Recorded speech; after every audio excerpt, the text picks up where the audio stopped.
Hi friends, ಎಲ್ರಿಗೂ ನನ್ನ YouTube ಚಾನಲ್ಗೆ ಸ್ವಾಗತ. ವಿಡಿಯೋ ಅವತ್ತು ಸ್ಟಾರ್ಟ್ ಮಾಡ್ತೀನಿ ಅಂತ ಲಾಸ್ಟ್ ವೀಕು ಅನ್ಸುತ್ತೆ ವಿಡಿಯೋ ಹಾಕಿರೋದು.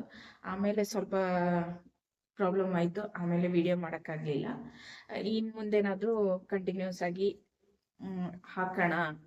ಡೈಲಿ ಇಲ್ಲಾದ್ರೂ ವೀಕ್ಲಿ ಒನ್ ವಿಡಿಯೋನಾದರೂ ಹಾಕೋಣ ಅಂತ ಇದ್ದೀನಿ.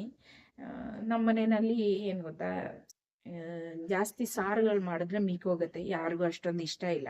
ಅದಕ್ಕೆ ಇವಾಗ ಜಾಸ್ತಿ ಪಲ್ಯಗಳು ಮಾಡ್ತಾ ಇದ್ದೀನಿ. ಪಲ್ಯ ಅಂದ್ರೆ ಎಲ್ರಿಗೂ ಇಳಿಯುತ್ತೆ. ಅದಕ್ಕೆ ಇವತ್ತು ಡಿಫ್ರೆಂಟ್ ಆಗಿ ಒಂದು ಪಲ್ಯ ಮಾಡ್ತಾ ಇದ್ದೀನಿ. ಇದುವರೆಗೂ ನಾನು ಈ ತರ ಟ್ರೈ ಮಾಡಿಲ್ಲ. ಬೆಂಡೆಕಾಯ್ದು ಸೆಪ್ರೇಟ್ ಆಗಿ ಪಲ್ಯ ಮಾಡಿದ್ದೀನಿ, ಆಲೂಗಡ್ಡೆದು ಸೆಪ್ರೇಟ್ ಆಗಿ ಪಲ್ಯ ಮಾಡಿದ್ದೀನಿ. ಬೆಂಡೆಕಾಯಿನೂ ಆಲೂಗಡ್ಡೆನೂ ಸೇರಿಸಿ ಇದೇ ಫಸ್ಟ್ ಟೈಮ್ ಮಾಡ್ತಾ ಇದ್ದೀನಿ. ಯಾಕೆಂದ್ರೆ ಬೆಂಡೆಕಾಯ್ದು ನೋಳ ಬರುತ್ತಲ್ವಾ, ಒಂಥರ ಅದು ಸ್ವಲ್ಪ ಇರಿಟೇಟ್ ಆಗಿರತ್ತೆ, ಒಂಥರ ಇರುತ್ತೆ ಅದು. ಅದಕ್ಕೆ ಇವತ್ತು ಒಬ್ರು ಮಾಡಿ ತೋರಿಸಿರೋದು, ನಮ್ಗೆ ಗೊತ್ತಿರೋರೊಬ್ರು. ಸರಿ, ಆ ಥರದೊಂದು ಟ್ರೈ ಮಾಡೋಣ. ಚೆನ್ನಾಗಿತ್ತು ಅವತ್ತು ಅವ್ರು ಮಾಡಿ ಕೊಟ್ಟಾಗ ಚೆನ್ನಾಗಿತ್ತದು. ಅದಕ್ಕೆ ಅದೇ ತರ ಟ್ರೈ ಮಾಡೋಣ. ಅವ್ರು ಮಾಡಿರೋ ತರ ಎಲ್ಲ ಐಟಮ್ಸು ನನ್ನ ಹತ್ರ ಇಲ್ಲ, ನನ್ನ ಹತ್ರ ಇರೋದನ್ನ ಯೂಸ್ ಮಾಡಿಕೊಂಡು ನಾನು ಮಾಡ್ತಾ ಇದ್ದೀನಿ. ಬನ್ನಿ, ಆಲೂಗಡ್ಡೆ ಮತ್ತೆ ಬೆಂಡೆಕಾಯಿ ಸೇರಿಸ್ಕೊಂಡು ಹೆಂಗ್ ಪಲ್ಯ ಮಾಡ್ತಾ ಇದ್ದೀನಿ ಅಂತ ನೋಡೋಣ. ಬನ್ನಿ. ನಾನು ಈ ಪಲ್ಯ ರೆಡಿ ಮಾಡೋದಕ್ಕೆ ಒಂದು ಬಾಂಡ್ಲಿ ಇಟ್ಕೊಂಡಿದ್ದೀನಿ, ಸ್ಟವ್ ಆನ್ ಮಾಡಿಕೊಂಡು. ಅದಕ್ಕೆ ನಾನೀಗ ಜಾಸ್ತಿ ಕೊಬ್ಬರಿ ಎಣ್ಣೆನೇ ಎಲ್ಲದಕ್ಕೂ ಯೂಸ್ ಮಾಡ್ತಿರೋದು. ಅದಕ್ಕೆ ಸ್ವಲ್ಪ ಕೊಬ್ಬರಿ ಎಣ್ಣೆ ಹಾಕ್ತಾ ಇದ್ದೀನಿ. ಇದಕ್ಕೆ ನಾನು ಆಲೂಗಡ್ಡೆ ಮತ್ತು ಬೆಂಡೆಕಾಯಿ ಎಲ್ಲ ಕಟ್ ಮಾಡಿ ರೆಡಿ ಮಾಡಿ ಇಟ್ಕೊಂಡಿದ್ದೀನಿ. ಎಣ್ಣೆ ಕಾದಿದೆ. ಈಗ ಈ ಥರ ತುಂಬ ಚಿಕ್ಕದು ಅಲ್ಲ, ತುಂಬ ದೊಡ್ಡದು ಅಲ್ಲ, ಒಂದು ಮೀಡಿಯಂ ಸೈಜಲ್ಲಿ ರೌಂಡಾಗಿ ಕಟ್ ಮಾಡಿ ಇಟ್ಕೊಂಡಿರೋ ಬೆಂಡೆಕಾಯಿ ಹಾಕ್ತಾ ಇದ್ದೀನಿ. ಫಸ್ಟು ಒಂದು 1/4 kg ಅಷ್ಟು ಬೆಂಡೆಕಾಯಿ ಇದೆ. ಇದು ಚೆನ್ನಾಗಿ ಬಾಡಿಸ್ಕೊಳ್ಳೋಣ. ಈಗ ಅದ್ರದ್ದು ನೋಳೆ ಎಲ್ಲ ಸ್ವಲ್ಪ ಬಿಟ್ಕೊಳಕ್ ಸ್ಟಾರ್ಟ್ ಆಗಿದೆ. ಈ ಟೈಮಲ್ಲಿ ಬೆಂಡೆಕಾಯಿಗೆ ಎಷ್ಟು ಬೇಕೋ ಅಷ್ಟು ಮಾತ್ರ ಉಪ್ಪು ಹಾಕ್ತಾ ಇದ್ದೀನಿ, ಜಾಸ್ತಿ ಏನಿಲ್ಲ, ಸ್ವಲ್ಪ. ಇದನ್ನ ಈಗ ಚೆನ್ನಾಗಿ ಹುರ್ಕೊಳ್ಳೋಣ.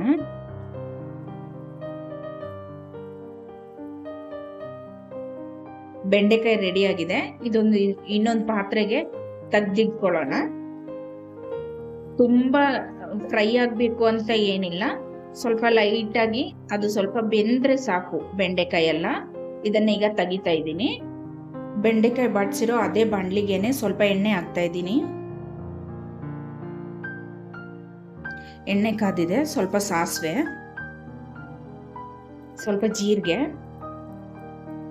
ಒಣಮೆಣಸಿನ್ಕಾಯಿ, ಕರಿಬೇವಿನ ಸೊಪ್ಪು, ಚಿಕ್ಕದಾಗಿ ಕಟ್ ಮಾಡಿರೋ ಈರುಳ್ಳಿ ಹಾಕ್ತಾ ಇದ್ದೀನಿ. ಅದ್ರ ಜೊತೆಗೇನೆ ಚಿಕ್ಕದಾಗಿ ಕಟ್ ಮಾಡಿ ಇಟ್ಕೊಂಡಿರೋ ಆಲೂಗಡ್ಡೆನೂ ಸೇರಿಸ್ತಾ ಇದ್ದೀನಿ.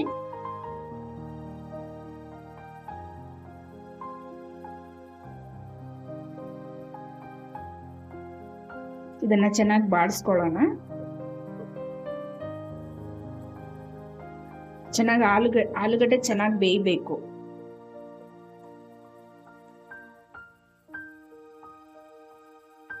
ಒಗ್ಗರಣೆ ಹಾಕಿದಾಗ್ಲೇ ಒಂದು ಐಟಮ್ ಸೇರ್ಸಕ್ ಮರ್ತೋಗ್ಬಿಟ್ಟೆ, ಅದಕ್ಕೆ ಇವಾಗ ಮಧ್ಯದಲ್ಲಿ ಸೇರಿಸ್ತಾ ಇದ್ದೀನಿ.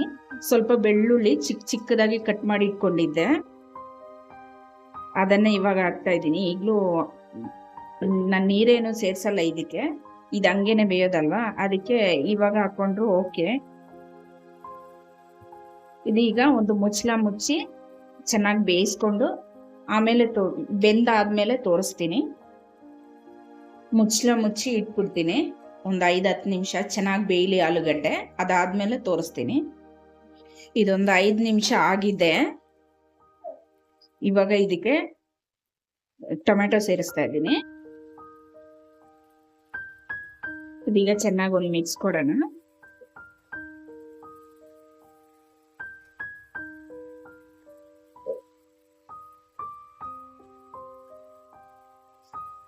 ಟೊಮೆಟೊ ಬೇಕು ಅಂದ್ರೆ ಸೇರಿಸ್ಕೊಡಿ, ಬೇಡ ಅಂದ್ರೆ ಬೇಡ ಅಷ್ಟೇ.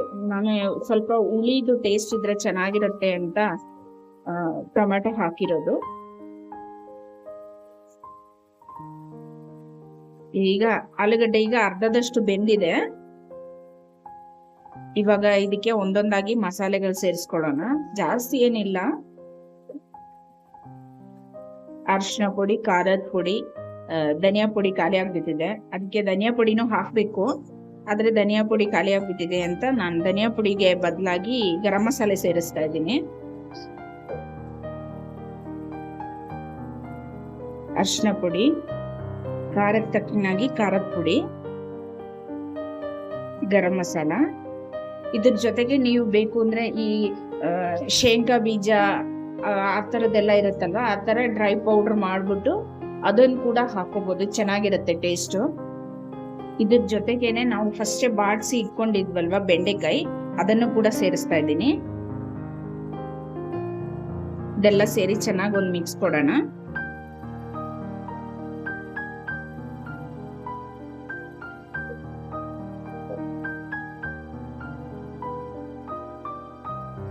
ನಾನು ಬೆಂಡೆಕಾಯಿ ಬಾಡಿಸೋವಾಗ ಫಸ್ಟಲ್ಲಿ ಸ್ವಲ್ಪ ಉಪ್ಪು ಹಾಕಿರೋದು ಅಷ್ಟೇನೆ. ಇವಾಗ ಉಪ್ಪು ನೋಡಿಕೊಂಡು ಸೇರಿಸ್ಬೇಕು.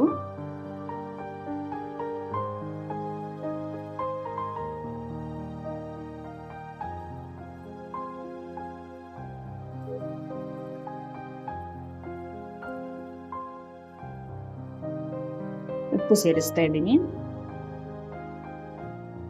ಉಪ್ಪು ಎಲ್ಲ ಹಾಕಿದ್ಮೇಲೆ ಚೆನ್ನಾಗಿ ಒಂದು ಮಿಕ್ಸ್ ಕೊಟ್ಟು ಒಂದು ಮುಚ್ಚಳ ಮುಚ್ಚಿ ಒಂದು 5 ನಿಮಿಷ ಮತ್ತೆ ಬೇಯಿಸ್ಕೊಳ್ಳೋಣ. ಅಷ್ಟರಲ್ಲಿ ಆಲೂಗಡ್ಡೆ ಎಲ್ಲ ಚೆನ್ನಾಗಿ ಈಗ ಒಂದು ಮುಚ್ಚಳ ಮುಚ್ಚಿ ಬಿಡ್ತಾ ಇದ್ದೀನಿ ಒಂದು 5 ನಿಮಿಷ. ಅಷ್ಟರಲ್ಲಿ ಆಲೂಗಡ್ಡೆ ಎಲ್ಲ ಚೆನ್ನಾಗಿ ಬೆಂದಿರುತ್ತೆ. 5 ನಿಮಿಷ ಆಗಿದೆ. ಓಪನ್ ಮಾಡಿ ನೋಡ್ತಾ ಇದ್ದೀನಿ. ನೋಡಿ, ಎಣ್ಣೆ ಎಲ್ಲ ಚೆನ್ನಾಗಿ ಬಿಟ್ಕೊಂಬರಕ್ಕೆ ಸ್ಟಾರ್ಟ್ ಆಗಿದೆ. ಇವಾಗ ಸ್ವಲ್ಪ ತೆಂಗಿನಕಾಯಿ ತುರಿ ಹಾಕ್ತಾ ಇದ್ದೀನಿ. ನೀವು ಬೇಕು ಅಂದರೆ ಹಾಕೊಳ್ಳಿ, ಬೇಡ ಅಂದರೆ ಬೇಡ. ನನಗೆ ತೆಂಗಿನಕಾಯಿ ತುರಿ ಹಾಕಿದ್ರೆ ತುಂಬ ಇಷ್ಟ ಅಂತ ನಾನು ಹಾಕಿದ್ದೀನಿ. ಈಗ ಚೆನ್ನಾಗಿ ಒಂದು ಮಿಕ್ಸ್ ಕೊಡೋಣ. ಆಲೂಗಡ್ಡೆ ಎಲ್ಲ ಕರೆಕ್ಟಾಗಿ ಬೆಂದಿದೆ. ಜಾಸ್ತಿ ಪೇಸ್ಟ್ ಥರ ಬೇಯಬೇಕು ಅಂತ ಏನಿಲ್ಲ. ಇದೀಗ ಪಲ್ಯ ರೆಡಿಯಾಗಿದೆ. ಸ್ಟವ್ ಆಫ್ ಮಾಡ್ಕೊಳ್ಳೋಣ. ನೋಡಿದ್ರಲ್ಲ, ಆಲೂಗಡ್ಡೆ ಮತ್ತೆ ಬೆಂಡೆಕಾಯಿ ಯೂಸ್ ಮಾಡಿಕೊಂಡು ಸಿಂಪಲ್ ಆಗಿರೋ ಪಲ್ಯ. ಅದು ಹೆಂಗೆ ಅಂತಂದ್ರೆ, ನಾನು ಶೇಂಗಾ ಎಲ್ಲ ಹುರಿದು ಹಾಕೋಣ ಅಂತ ಅನ್ಕೊಂಡಿದ್ದು. ಇವಾಗ ಮಧ್ಯಾಹ್ನ ಟೈಮ್ ಅಲ್ವಾ, ಸ್ವಲ್ಪ ಲೇಟ್ ಆಗೋಯ್ತು. ಅದಕ್ಕೆ ಅದನ್ನ ಬೇಡ ಅಂತ ಬಿಟ್ಟಿರೋದು. ನೀವು ಮಾಡೋವಾಗ ಅದನ್ನು ಕೂಡ ಸೇರಿಸ್ಕೊಳ್ಳಿ, ಚೆನ್ನಾಗಿರುತ್ತೆ. ಸ್ವಲ್ಪ ಡಿಸ್ಟರ್ಬೆನ್ಸ್ ಆಗಿರುತ್ತೆ ವಿಡಿಯೋದಲ್ಲಿ, ಅಡ್ಜಸ್ಟ್ ಮಾಡ್ಕೊಳ್ಳಿ. ಯಾಕೆಂದ್ರೆ ನಾನು ವಿಡಿಯೋ ಮಾಡೋದನ್ನ ಬಿಟ್ಟು ಹೆಂಗ್ ಮಾಡೋದು, ಯಾವ ಥರ ಸ್ಟಾರ್ಟ್ ಮಾಡಬೇಕು, ಯಾವ ಥರ ಫಸ್ಟಿಂದಾನು ನನಗೆ ಅಷ್ಟು ಮಾತಾಡೋಕ್ಕೆ ಗೊತ್ತಿಲ್ಲ. ಇವಾಗ ಇನ್ನೂ ಹೆಂಗ್ ಮಾಡ್ತಾ ಇದ್ದಿದ್ದು ಅಂತಾನೆ ಮರ್ತೋಗ್ಬಿಟ್ಟಿದ್ದೀನಿ. ಮತ್ತೆ ಇನ್ನೊಂದೊಂದಾಗಿ ರೆಡಿ ಮಾಡಿ ಸರಿ ಮಾಡಬೇಕು. ಸ್ವಲ್ಪ ನಾರ್ಮಲ್ ಆಗಿ ಮಾಡೋ ಥರ. ಲೈಫಲ್ಲಿ ತುಂಬ ಚೇಂಜಸ್ಸು, ಮನಸ್ಸಿಗೆ ತುಂಬ ಕಷ್ಟಗಳಾಗ್ಬಿಟ್ಟಿದೆ. ಅದಕ್ಕೆ ವಿಡಿಯೋ ತುಂಬ ಕಾಲ ಮಾಡೋಕ್ಕಾಗಲಿಲ್ಲ. ಇವಾಗ ಮತ್ತೆ ಮಾಡಬೇಕು. ಏನಾದರೂ ಯಾರಿಲ್ಲಾಂದ್ರೂ ನಾವು ಜೀವನ ಮಾಡಬೇಕಲ್ವಾ, ಅದಕ್ಕೆ ಪ್ರಯತ್ನ ಪಡ್ತಾ ಇದ್ದೀನಿ. ಮನಸ್ಸಲ್ಲಿರೋ ಕಷ್ಟಗಳನ್ನೆಲ್ಲ ಬಿಸಾಕ್ಬಿಟ್ಟು ಖುಷಿ ತರಕ್ಕೆ ಟ್ರೈ ಮಾಡ್ತಾ ಇದ್ದೀನಿ. ಎಲ್ಲರೂ ನನ್ನನ್ನು ಸಪೋರ್ಟ್ ಮಾಡ್ತೀರಾ ಅಂತ ಅನ್ಕೊಂತೀನಿ. ಈ ವಿಡಿಯೋ ನಿಮ್ಗೆ ಎಲ್ರಿಗೂ ಇಷ್ಟ ಆಗೋದಾದ್ರೆ ಲೈಕ್ ಮಾಡಿ, ಶೇರ್ ಮಾಡಿ, ಕಮೆಂಟ್ ಮಾಡಿ, ಸಬ್ಸ್ಕ್ರೈಬ್ ಮಾಡಿಬಿಟ್ಟು ನನ್ನನ್ನು ಸಪೋರ್ಟ್ ಮಾಡಿ. ನೆಕ್ಸ್ಟ್ ವಿಡಿಯೋದಲ್ಲಿ ನೋಡೋ ತನಕ ಬಾಯ್.